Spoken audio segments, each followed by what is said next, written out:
Trevor Long here from EFTM, and could these be the 2018 iPhones? About this time last year, I was able to get in touch with a little Chinese factory that makes dummy phones. You know, plastic ones at mobile phone stores that don't work. And this was it.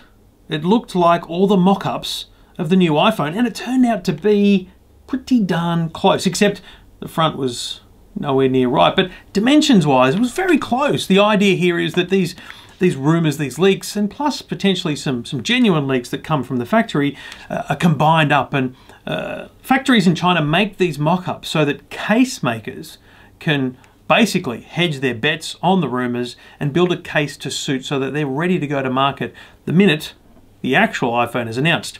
So there's no guarantee that the rumours that you see are actually true. In fact, I think a lot of the time we forget the ones that are completely false. But in this case, the mock-up was pretty similar, and this was very close to the announcement time. So about the same distance out, I've got these two. Now, on size-wise, it's pretty crazy. These are both bigger than the existing iPhone X.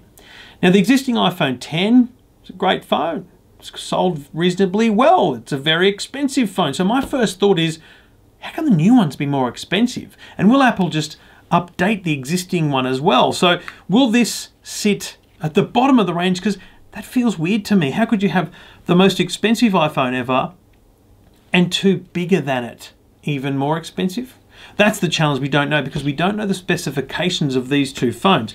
If you're to believe the rumors, then what you're talking about here is a full screen swipe-based phone, you know, using the same gestures and the like, and the facial ID as the iPhone X, but a lower quality screen, a lower quality screen technology, which could make it cheaper, and just the one camera as opposed to the two that the iPhone X has. So perhaps this, even though it's a bigger phone than the iPhone X, is your entry-level phone.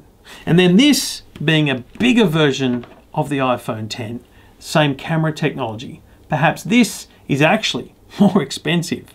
There's thought that it might even be Apple Pencil compatible.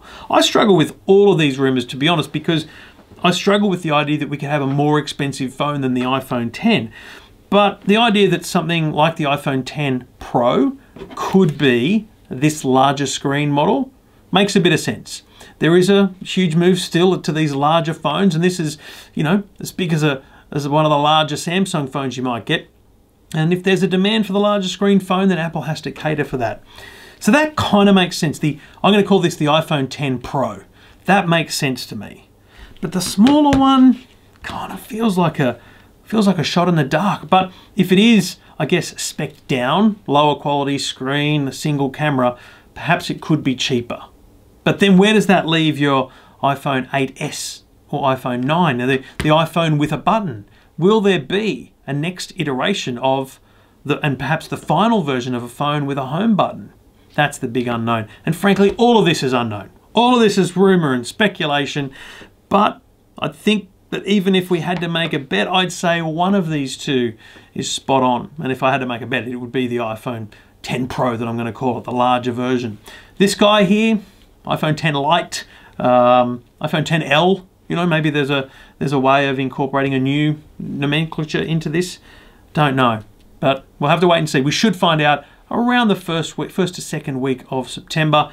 And again, it's all rumors until then, folks. Don't believe verbatim anything you read or see, because you never really know until Tim Cook stands on stage.